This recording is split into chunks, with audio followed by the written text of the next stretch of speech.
Cara, mas essas eleições, hein? O negócio tá feio, né?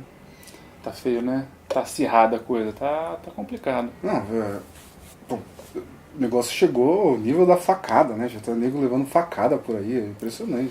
Pra você ver. Parece que sempre a eleição que a gente tá pior que a anterior.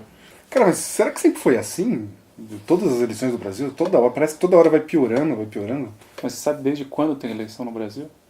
Não faço ideia. Você sabia que o Brasil foi o primeiro país na América a ter eleições?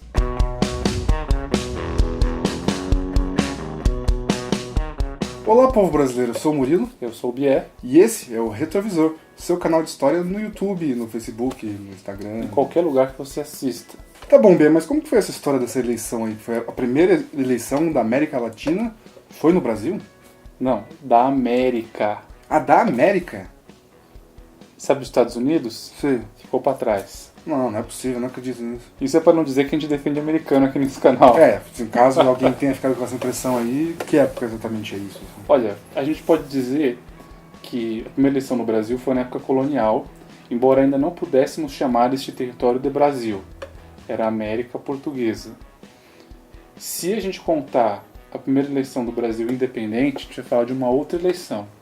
Mas eu acho legal falar desta porque foi a primeira das Américas. E foi em território brasileiro, na cidade de São Vicente. Que é a cidade mais antiga do Brasil, né? É a vila mais antiga, a primeira vila da história do Brasil. Ah, tá bom, mas com todo respeito aí a São Vicente e tal, mas por que foi lá a primeira eleição? O que tem de especial nesse lugar? Essa eleição aconteceu lá porque você sabe que o Brasil foi descoberto em 1500. Ouvi falar. E ficou uns 30 anos meio, não tem muita coisa lá pra ver. Tem os índios, tem o pau-brasil, mas não tem, sabe? Tem aquela coisa que fala, nossa, aquilo lá é legal. Compraram, mas não sabia muito bem o que fazer com o terreno. Tinha fazer casa, missionários querendo vir, tinha uma questão missionária importante e tal, mas economicamente para o governo português ficou 30 anos meio parado.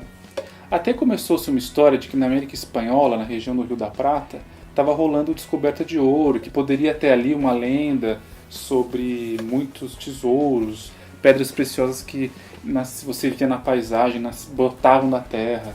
Tinha umas lendas assim. E aquela parada do Eldorado, né? Exatamente. Sempre foi uma coisa lendária, né? Aí o que o rei de Portugal fez? O Dom João III, que já Terceiro era ainda? o terceiro, que não era o Dom Manuel da época do descobrimento, era o seguinte, Dom João III. Ele mandou um amigo próximo dele, um fidalgo importante português, chamado Martim Afonso de Souza, para vir ao Brasil, começar uma organização colonial mesmo de povoamento, uma organização política, mas com vistas também em chegar perto da região do Rio da Prata para ver o que estava rolando. Então ele chegou em Pernambuco primeiro, ficou no Nordeste, desceu, tentou ir para a região do Prata, fez uma viagem meio mal sucedida, nada foi encontrado, e na volta ele passou justamente por São Vicente. O Tratado de Tordesilhas dividia imaginariamente a América em dois, em Espanha e Portugal. Ela passava ali no litoral sul de São Paulo, onde fica a cidade de Iguape hoje. Fica um pouco mais ao sul do que São Vicente. Se você entrar por ali adentro, você chega no Rio Paraná, que forma a bacia do Rio do Prata, mais ao sul. Ele parou ali e lá ele formou a primeira vila, porque formar uma vila significa povoar, significa conseguir defender o território. Era um ponto estratégico para ser defendido e conquistado ali no litoral, perto da entrada para onde chegava no Rio Paraná. 22 de agosto de 1532 aconteceu a eleição. Não sabemos quem foi eleito e como foi que ela funcionou. Provavelmente ela funcionou como as demais, depois continuaram, inclusive em São Paulo, as eleições que eram feitas nas vilas. E como eram feitas em Portugal. Portugal tinha uma tradição já muito forte estabelecida das vilas terem uma certa autonomia dentro das leis gerais e eles elegerem câmaras municipais em todas as vilas de Portugal. E no Brasil começou a ser feito isso em São Vicente. Era só para vereador e juiz, não tinha prefeito. Não existia prefeito. Por quê? Os juízes eles ocupavam o papel do judiciário e do executivo. E os vereadores, o legislativo. E eram poucos, né? Porque era uma vila de São Vicente que tinha 12 casas. Era um negócio muito incipiente ainda. As eleições ocorriam da seguinte forma. A população da vila não elegia diretamente os vereadores. A população elegia os eleitores que elegeriam os vereadores e os juízes. Meu Deus.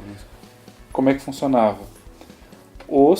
A população geral da vila ia na frente do juiz responsável pela eleição e de um escrivão e falava os 6 eleitores que ele queria eleger. E todo mundo ia lá e falava os 6 nomes. No fim, contava-se os 6 mais votados para serem os eleitores. Esses 6 iam votar em quem eles queriam que fossem os juízes e os vereadores. Eles se dividiam, esses 6 depois, em grupos de 2, e nessas duplas, cada um falava quem queria que fosse vereador e juiz, para ter 3 para cada função. Porque o mandato era de 1 ano. Só que as eleições aconteciam de 3 em 3. Ah, entendi. Então esses 3 nomes escolhidos ficavam guardados, as 7 chaves, era inviolável, e quando entrava o ano em janeiro, eles abriam na frente do povo todo o cofre com os nomes. Ah, sério que era Sério. isso? Aí uma criança de 7 anos... Ah, não, você tá inventando isso, cara, não é possível. Uma criança de 7 anos pegava um pacote dentro de um saquinho de vereador e depois de juiz, um dos 3, para ver qual seria o daquele ano, daquele mandato de 1 ano. E no ano seguinte a mesma coisa com os 2 que sobraram, e no terceiro já sabia quem era, porque afinal de contas Só podia ser 3.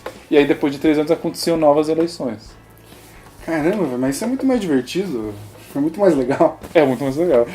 E só pra achar que eu não tô inventando, porque assim, isso é uma história muito louca, parece que eu tô criando na minha cabeça, tá? Não. Isso fiquei com essa impressão um pouco. Isso é o Jorge Caldeira, que diz um grande historiador, tem um livro aí na fonte, vai estar escrito, vocês podem ir atrás, tá certo? É assim que funcionavam as eleições no Brasil colônia desde o século XVI. Como eu disse, sobre essa eleição especificamente não se tem detalhes, mas como as eleições na colônia eram sempre assim nas vilas, subentende-se que essa primeira eleição também foi assim. Então a gente tem uma tradição muito importante no Brasil do poder legislativo. O Brasil é um dos países cujo poder legislativo existe há mais tempo funcionando diretamente. É que outras coisas aconteceram de poder executivo, suprimir o legislativo, que realmente perdeu um pouco as origens. Teve vários percalços ali no meio do caminho, mas começou certo. Mas o poder legislativo no Brasil é tradicionalmente importante e denota um viés democrático histórico. Se a gente for falar de eleições gerais, aí já é uma outra história.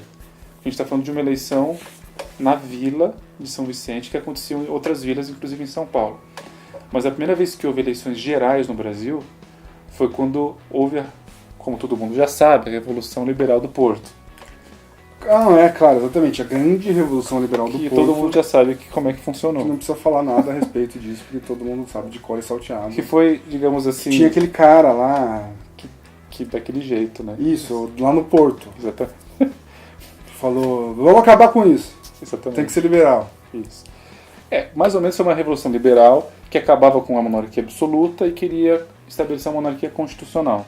Então eles iam escrever uma nova constituição, onde o rei ainda permanecesse, mas democraticamente. Causou toda aquela confusão que o Dom José teve que voltar para Portugal, enfim.